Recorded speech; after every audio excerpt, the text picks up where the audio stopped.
Assalamualaikum warahmatullahi wabarakatuh. Selamat siang Bapak Ibu dosen, Kang Ashraf, dan teman-teman semua. Kami dari kelompok 1 ingin memaparkan secara singkat hasil pengukuran diameter, tinggi, LBDS, dan volume pohon yang telah kami lakukan selama 3 praktikum terakhir. Berikut anggota kelompok kami ada Abigail, Hadimana, Khaira, Syakila, Ashifa, Kristi, Emily, dan pertama adalah tujuan. Tujuan dari dilaksanakannya praktikum ini adalah satu, menentukan metode pengukuran dan perhitungan diameter pohon dengan berbagai alat ukur. Kemudian menentukan metode pengukuran dan perhitungan luas bidang dasar dengan berbagai alat ukur. Ketiga, menentukan metode pengukuran dan perhitungan tinggi pohon dengan berbagai alat ukur. Dan terakhir, menentukan volume tegakan pohon dengan menggunakan metode plot tetap tanpa plot dan plot berubah. Oke, jadi kali ini saya akan menjelaskan mengenai teori dasar. Diameter pohon. Diameter merupakan salah satu parameter penting yang dapat dihitung untuk mengetahui volume suatu pohon. Semakin subur tempat media tumbuh suatu tanaman, maka semakin baik pula diameter pohonnya. Diameter pohon juga dipengaruhi oleh usia pohon. Di mana semakin tua umur pohon, maka diameternya akan semakin besar. Selanjutnya adalah tinggi pohon. Definisi dari tinggi itu sendiri merupakan jarak terpendek dari titik tertentu ke pohon titik proyeksinya pada bidang datar atau permukaan tanah. Dapat dilihat pada gambar ada perbedaan antara cara mengukur tinggi serta panjang pohon. Macam-macam tinggi terdiri dari tinggi total, tinggi bebas cabang, serta tinggi pada ketentuan atau ketinggian tertentu. Selanjutnya adalah pengukuran tinggi pohon, di mana terdapat dua prinsip, yakni prinsip goniometri dan prinsip trigonometri. Jika goniometri menggunakan perbandingan segitiga sebangun dan tidak menggunakan sudut, biasanya menggunakan alat walking stick dan juga Kristen meter. Sedangkan untuk trigonometri merupakan prinsip yang sangat dipengaruhi oleh jarak datar pengukur dan sudut yang terbentuk, di mana alat yang biasa digunakan adalah Haga, Spiegel, Abney level, serta klinometer. LBDS pohon. Apa itu LBDS? LBDS merupakan rumus penampang lintang batang pohon dengan asumsi bahwa lintang batang pohon tersebut sudah berbentuk lingkaran dengan rumus 1/4 pi d kuadrat, di mana pi adalah 3,14 dan dia merupakan diameter pohon dalam 1 meter. Selanjutnya adalah volume pohon dan tegakan. Apa pentingnya mencari volume? Di dalam volume kita dapat mengetahui pengelolaan hutan. Inventarisasi tegakan hutan merupakan pengumpulan data kondisi tegakan dengan metode yang sesuai. Nah, untuk mengukur volume pohon dan tegakan, terdapat 3 metode utama, yakni plot tetap, tanpa plot, serta tree sampling.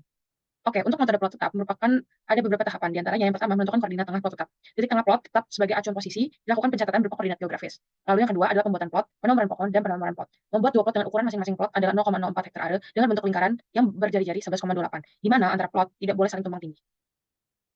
Selanjutnya adalah metode tanpa plot. Nah, di metode tanpa plot ini merupakan pembuatan plot tanpa mengukur plot dengan bantuan alat ukur seperti tongkat Peter Lee, terus membaji, SLB, atau lainnya. Nah, terdapat juga form faktor untuk menghitung volume tegakan tanpa plot. Yang ketiga, metode tree sampling. Nah, metode tree sampling ini merupakan luas plot yang digunakan pada metode dengan prinsip pembuatan jumlah pohon yang selalu tetap pada setiap plot, yakni dalam praktikum yang sudah dilakukan sebanyak 6 pohon. Nah, karena pohon ini merupakan pohon terdekat dari pusat plot yang dihitung mulai dari titik pusat. Dapat dilihat ilustrasi pada gambar di samping. Baiklah, selanjutnya kita akan membahas mengenai lokasi dan alat penelitian yang akan digunakan. Untuk pengukuran diameter dan luas bidang dasar, dilakukan pada wilayah hutan asrama dosen Institut Teknologi Bandung, Kabupaten Jatinangor, Desa Sayang, Kabupaten Jatinangor, Sumedang, Jawa Barat, dengan titik koordinat yang dapat dilihat pada slide yang tertera. Dan di bawah ini merupakan zona lingkungan yang diambil dari titik pusat pengamatan. Sedangkan untuk pengukuran tinggi dan volume dilakukan di wilayah hutan campuran Institut Teknologi Bandung, Kampus Jatinangor, Desa Sayang, Kabupaten Jatinangor, Sumedang, Jawa Barat, dengan titik koordinat yang dapat dilihat pada slide yang tertera. Dan diperlihatkan pula zona lingkungan yang diambil dari pusat pengamatan. Selanjutnya adalah penjelasan mengenai alat. Dalam pengukuran diameter dan LBDS, kita menggunakan alat seperti pita ukur atau P-bend, Biltmore stick, Peter Leach, dan kompas Breton. Sedangkan untuk tinggi pohon digunakan alat seperti walking stick, Kristen meter, galah sepanjang 4 meter, klinometer, Haga hepsometer, dan volumeter. Dan untuk volume pohon, kita menggunakan alat seperti kompas Breton, GPS, Haga hepsometer, dan galah sepanjang 4 meter, dan juga P-bend. Selanjutnya adalah cara kerja atau cara penggunaan alat. Yang pertama adalah alat yang digunakan untuk pengukuran diameter dan LBDS pohon. Untuk menggunakan pita ukur atau P-bend, dapat dimulai dengan mencari objek yang akan diukur atau pohon yang akan diukur, lalu kita direntangkan dari satu titik kembali ke titik awal dengan gerakan memutari batang pohon. Lalu hasil pengukuran yang didapat dikonversi ke diameter menggunakan rumus keliling per feet. Selanjutnya adalah cara penggunaan alat Biltmore stick. Langkah pertama yang dapat dilakukan adalah Biltmore stick dipegang dengan satu tangan, kemudian diberikan jarak antara mata dengan alat sejauh jangkauan tangan. Kemudian alat ditempelkan pada batang pohon hingga titik nol berada di sebelah kiri pohon. Besar diameter dibaca dari skala diameter pada alat yang berimpit dengan sisi batang pohon. Dan pengukuran ini dilakukan sebanyak 2 kali sehingga diameter yang diambil adalah rata-ratanya. Yang ketiga adalah cara penggunaan alat ukur Peter Leach stick. Langkah pertama yang harus dilakukan adalah menentukan titik pusat lingkaran khayal pada areal tegakan hutan yang mau diukur bidang dasarnya. Lalu, pegang alat tegak lurus terhadap mata pengukur dan sasaran bidik, di mana bagian 4 berlubang berada dekat mata dan bagian satunya mengarah terhadap objek yang akan dibidik. Pembidikan diarahkan pada batang setinggi 1,3 meter secara melingkar searah jarum jam dan dihitung jumlah pohon yang masuk hitungan dalam area pembidikan. Lalu, khusus pada pohon yang harus diperiksa, diukur diameter dan jarak antara pohon dan titik pusat lingkaran di mana pengukur berdiri. Nah, luas bidang dasar tegakan per hektar diperoleh dengan mengalihkan jumlah pohon yang masuk hitungan dengan BAF Peter Leach. Selanjutnya adalah cara penggunaan GPS Garmin. Untuk pengambilan waypoint pada GPS Garmin, ditekan page dan pilih tampilan ke map. Kemudian dari halaman peta, tekan tombol enter dan tahan. Halaman mark waypoint akan muncul. Kemudian untuk mengubah nama waypoint, sorot area name dan tekan enter. Lalu masukkan nama untuk waypoint yang akan dibuat. Sedangkan untuk membuat rekam jejak atau tracking, dilakukan dengan memilih page, lalu main menu, kemudian track manager. Setelah itu, pilih current track and clear current track. Kemudian untuk menyimpan track, buka track manager, lalu pilih current track and save track. Sedangkan untuk mengekspor datanya, kita membutuhkan laptop dan kabel data khusus GPS Garmin untuk memindahkan data dari GPS Garmin ke laptop. Selanjutnya adalah cara kerja dari alat pengukuran tinggi pohon. Yang pertama adalah walking stick. Dalam pengoperasiannya dibutuhkan sebanyak 2 orang, satu pemegang tongkat dan satu dekat dengan benda sebagai pengarah pemegang tongkat. Kemudian bagian atas tongkat diarahkan pada tajuk pohon, bagian bawah garis berwarna menuju bagian bawah pohon, dan bagian atau atas warna menunjukkan tinggi pohon. Selanjutnya, setelah terarah, orang yang dekat dengan objek menunjuk tepat dibidikan dan diukur dengan peta ukur. Kemudian hasil yang didapat dikalikan 10 dan merupakan tinggi pohon percobaan yang dimaksud. Selanjutnya, alat yang kedua adalah Tristan meter. Pertama adalah alat ukur Tristan meter disiapkan, lalu galah diletakkan di samping pohon dalam posisi tegak, kemudian diberikan jarak antara pengamat dengan objek pohon yang akan diamati, sehingga objek pohon dapat terlihat. Kemudian, dalam kedudukan ini, puncak galah dibidik, maka titik pertemuan antara garis bidik ini dengan bilah pengukul akan menunjukkan tinggi pohon dan puncak sampai batas bawah bagian galah yang panjangnya disesuaikan dengan panjang galah yang digunakan. Setelah itu, apabila batas bawah ini letaknya 100 cm atau 200 cm di atas tanah, maka untuk mendapatkan tinggi pohon seluruhnya ditambahkan kepada hasil pembacaan itu 100 cm atau 200 cm tersebut. Selanjutnya, dalam pengukuran diusahakan agar galah berdiri tegak lurus tepat di bawah titik pohon yang akan kita ukur tingginya. Untuk alat yang ketiga adalah klinometer. Dengan meletakkan ujung klinometer atau titik A tepat di depan mata, ujung lain dari klinometer diarahkan ke puncak benda. Lalu dilakukan pengukuran dari titik A ke benang menuju sudut atau titik B, dan pengukuran jarak pangkal benang menuju sudut atau titik C ke titik B. Dilakukan pengukuran jarak pengamat ke benda yang akan diukur ketinggiannya. Selanjutnya dilakukan perhitungan panjang DE dengan konsep keseimbangan segitiga, yaitu bila tugas pengamat adalah AF sama dengan DG dan tinggi DE. Setelah diketahui, maka tinggi benda GE sama dengan AF ditambah DE. Setelah itu menggunakan rumus tangan sudut elevasi dilakukan dengan cara ujung klinometer atau titik A diletakkan tepat di depan atau mata, dan ujung lain dan klinometer diarahkan ke puncak benda atau titik E. Setelah itu skala derajat dibaca yang ditunjuk oleh benang atau CB dan diukur jarak pengamat ke benda atau FG. Terakhir dilakukan perhitungan besar DE dengan persamaan trigonometris sehingga diperoleh GE sama dengan DE ditambah AF dengan AF adalah tinggi pengamat. Untuk alat yang keempat adalah Haga hypsometer. Alat ukur Haga disiapkan, selanjutnya ditentukan jarak mendatar sebesar 15 meter. Kemudian tombol pelepas kunci dan tombol kunci ditekan untuk membidik. Dibidik puncak pohon, kemudian dibidik pangkal pohon. Setelah itu dihitung tinggi pohon dengan cara mencari jumlah atau selisih dari kedua bacaan dari alat ukur.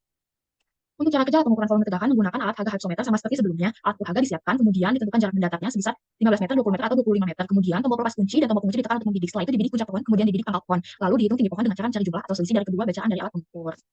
Baik, dalam praktikum geometri 24 ini, kami mengukur diameter pohon menggunakan 3 alat, yaitu pita ukur, P-bend, dan juga bit monostik. Nah, setelah melakukan pengukuran diameter pohon di 3 plot, kami memiliki nilai rata-rata dari setiap alatnya. Untuk pita ukur, menghasilkan diameter dengan rata-rata yaitu 22,255-22727. Lalu untuk P-bend dengan nilai 21,819388 cm. Dan juga untuk bit monostik yaitu 21,87272727 cm. Nah, setelah mengetahui perbandingan nilai rata-rata diameter setiap alat, maka dilakukan uji lanjut yaitu uji RAL dalam pengukuran diameter S height atau DBH. Yaitu untuk H0 sendiri, perlakuan P-bend, pita ukur, dan bit monostik dalam mempengaruhi hasil data diameter pohon yang diamati. Dan untuk H1, atau yang berarti H0 ditolak, maka perlakuan P-bend, pita ukur, dan bit monostik mempengaruhi hasil data diameter pohon yang diamati. Nah, di sampingnya ada tabel ANOVA, dan didapatkan hasil perhitungan bahwa nilai F hitung sebesar 0,0176 dan nilai F tabel sebesar 3,07, maka F hitung lebih besar dari F tabel, sehingga hipotesis 0 diterima, atau yang menyatakan bahwa perlakuan perhitungan diameter menggunakan 3 alat yang berbeda dan mempengaruhi respon yang didapat. Nah, baik, mengapa sih H0 diterima dan mengapa ternyata 3 alat ukur ini tidak mempengaruhi hasil data diameter pohon diterima? Jadi menurut Muslim 1996 dari UGM, dalam pengukuran diameter banyak alat ukur diameter pohon yang telah dibuat oleh manusia dengan harapan memberikan bantuan ataupun kemudahan dalam pemakaiannya. Namun harapan ini memang sering tidak terpenuhi mengingat batang pohon yang tidak selama ini berbentuk silindris, sehingga pengukuran diameter pohon pun akan diperluas dan untuk berbagai tinggi lainnya. Nah, oleh karena itu, pengukuran kayu selalu berhubungan dengan kesalahan. Namun kesalahan ini tidak dapat, walaupun kesalahan ini tidak dapat dihindari, namun tetap diusahakan kesalahan tersebut sehingga sekecil mungkin, yaitu dengan bantuan beberapa alat yang telah dibuat. Contohnya beberapa alat ukur seperti P-bend, pita ukur, dan juga bit monostik merupakan contoh alat yang membantu dalam mengukur diameter batang pohon. Nah, ketiga alat ini memiliki masing-masing kelebihan dan juga kekurangannya. Nah, selanjutnya dalam membandingkan alat untuk pengukuran diameter, tentu akan memiliki hasil yang bias, namun tidak tidak terlalu besar ataupun tidak terlalu jauh bedanya. Nah, pada dasarnya perbandingan hasil pengukuran diameter pohon ini memiliki tujuan untuk mengetahui derajat ketinggian, maksudnya derajat ketelitian, kecepatan, dan kepraktisan alat ukur. Dalam mengetahui perbedaan hasil pengukuran, dapat dilakukan pemilihan yang tepat dan efektif dalam pengukuran diameter pohon. Menurut Mardiat Moko 2014, ilmu ukur kayu dan inventasi hutan. Selanjutnya adalah luas bidang dasar tegakan atau LBDS. Seperti yang kita ketahui, LBDS merupakan luas area yang ditutupi oleh tegakan pohon.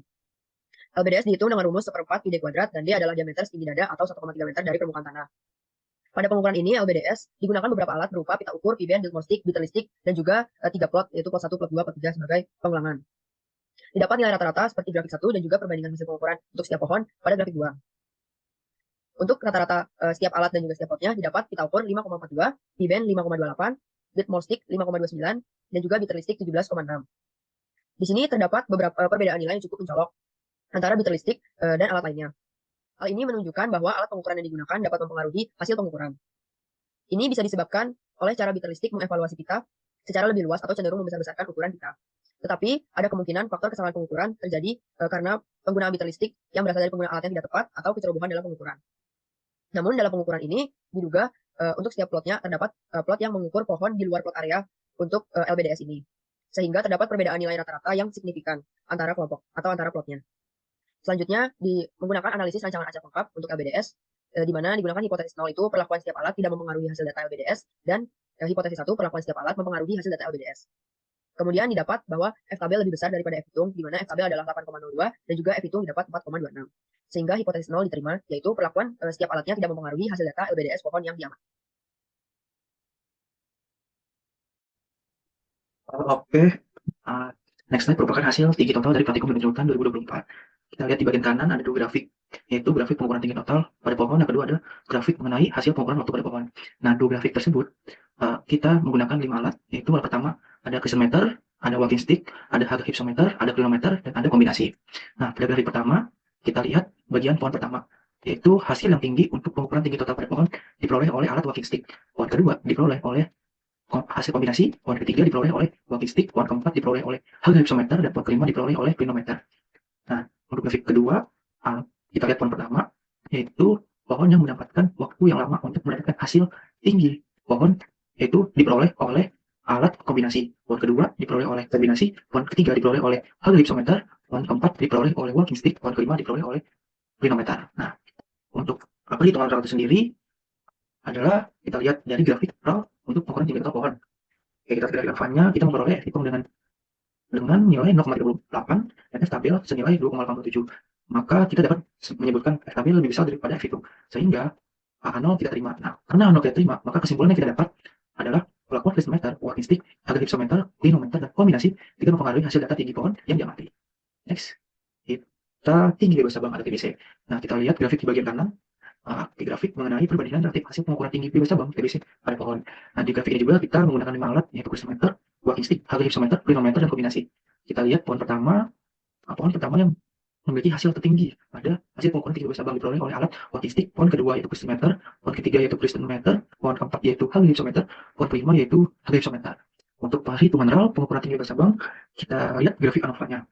Nah, dari grafik ANOVA itu kita bisa lihat bahwa F hitung memiliki nilai 2,23, sedangkan F stabil memiliki 2,87. Nah, di situ kita bisa menyebutkan bahwa F stabil lebih besar daripada F hitung, sehingga kita bisa terima H0. Nah, maka kita terima H0, kesimpulan yang kita dapat untuk grafik RAL tinggi bebas cabang ini adalah perlakuan crescent meter, walking stick, Hugger hypsometer, clinometer, dan kombinasi tidak mempengaruhi hasil data tinggi pohon yang diamati. Nah, untuk mendukung hasil RAL pada kelompok kita memiliki jurnal yang bisa membantu, yaitu pertumbuhan merupakan pertambahan dimensi dari satu atau lebih individu dalam suatu tegakan hutan pada periode waktu tertentu. Setiap individu pohon mengalami 2 bentuk pertumbuhan, yaitu pertumbuhan vertikal atau tinggi dan pertumbuhan horizontal atau diameter. Maka dari itu, kita tidak bisa membandingkan alat ukur mana yang lebih efisien untuk mengukur tinggi pohon, karena setiap alat memiliki kekurangan dan kelebihan masing-masing untuk mendapatkan hasil pengukuran pada tinggi pohon. Dapat melihat sebuah grafik dan juga tabel di mana kita membagi menjadi 3 plot tadi, 6, 7, dan 8. Dan dapat kita lihat di sini bahwa di plot 6 dengan menggunakan metode tetap itu mendapatkan hasil rata-rata volume tinggi pada plot tersebut yaitu sebesar 659,94 meter kubik per hektar. Dengan metode tanpa plot sebesar 356,9 meter kubik per hektar dan juga tree sampling sebesar 183,52 meter kubik per hektar. Dan lalu pada plot 7 kita juga mendapatkan dengan menggunakan metode plot tetap yaitu nilai sebesar 305,37 meter kubik per hektar dan juga tanpa plot yaitu 116,03 meter kubik per hektar dan juga dengan metode tree sampling 112,91 meter kubik per hektar. Dari sini kita dapat melihat dari plot 6 dan 7 ini bahwa metode tanpa plot dan tree sampling itu kita mendapatkan hasil volume tinggi yang tidak jauh berbeda dan yang paling berbeda nilainya itu adalah dengan menggunakan metode plot tetap. Hal ini tren ini juga terjadi pada plot 8 di mana seperti yang dilihat dari tabel bahwa data metode tanpa plot dan tree sampling mempunyai hasil yang tidak jauh berbeda sementara plot tetap itu hasilnya yang paling berbeda. Nah, data-data yang sudah kita kumpulkan ini dapat kita lihat, kita ilustrasikan dalam bentuk grafik juga, di mana plot tetap ini nilainya cenderung paling berbeda dibandingkan 2 metode yang lain. Lalu kita juga mengakumulasikan data-data ini dalam metode RAK dan juga kita mendapatkan hasil ANOVA-nya seperti yang dapat kita lihat di tabel berikut, di mana tabel di bawah, di mana kita mendapatkan F hitung sebesar 2,27, di mana F hitung ini lebih kecil dibandingkan dengan nilai F tabel yaitu sekitar 5,14. Artinya apa? Artinya dari data praktikum yang kita lakukan dari analisis RAK ini kita mendapatkan kesimpulan bahwa F tabel lebih besar dari F hitung yang artinya kita menerima H0. Karena kita menerima H0 artinya kita tidak perlu melakukan uji lanjut. H0 sendiri dapat kita simpulkan seperti pada bagian kesimpulan di sini, artinya perlakuan menggunakan metode plot tetap tanpa plot dan tree sampling itu tidak mempengaruhi hasil data volume tinggi pohon yang diamati secara signifikan. Oke, kurang lebih seperti itu hasil olah data dari bagian volume tinggi pada praktikum biometri kali ini. Terima kasih. Lalu selanjutnya kesimpulan. Kesimpulan yang didapat dari praktikum kali ini adalah pertama, rata-rata pengukuran diameter menggunakan pita ukur sebesar 22,255 cm, IBM sebesar 21,819 cm, dan diagnostik sebesar 21,872 cm. Kedua, rata-rata pengukuran LBDS menggunakan pita ukur sebesar 0,0542 meter persegi, IBM sebesar 0,528 meter persegi, diagnostik sebesar 0,0530 meter persegi, dan Berkeley stick sebesar 17,6 meter persegi. Tiga, rata-rata pengukuran tinggi pohon menggunakan walking stick sebesar 20,8 meter, crescent meter sebesar 17,6 meter, clinometer sebesar 21,096 meter, Hugger hypsometer sebesar 23 meter, dan kombinasi sebesar 15,362 meter. Dan terakhir, rata-rata pengukuran volume tegakan menggunakan metode plot tetap sebesar 410,08 meter kubik per hektar, tanpa plot sebesar 214,876 meter kubik per hektar, dan plot berubah sebesar 153,929 meter kubik per hektar. Sekian hasil pemaparan kami. Mohon maaf apabila ada kata-kata atau ucapan. Wassalamualaikum warahmatullahi wabarakatuh.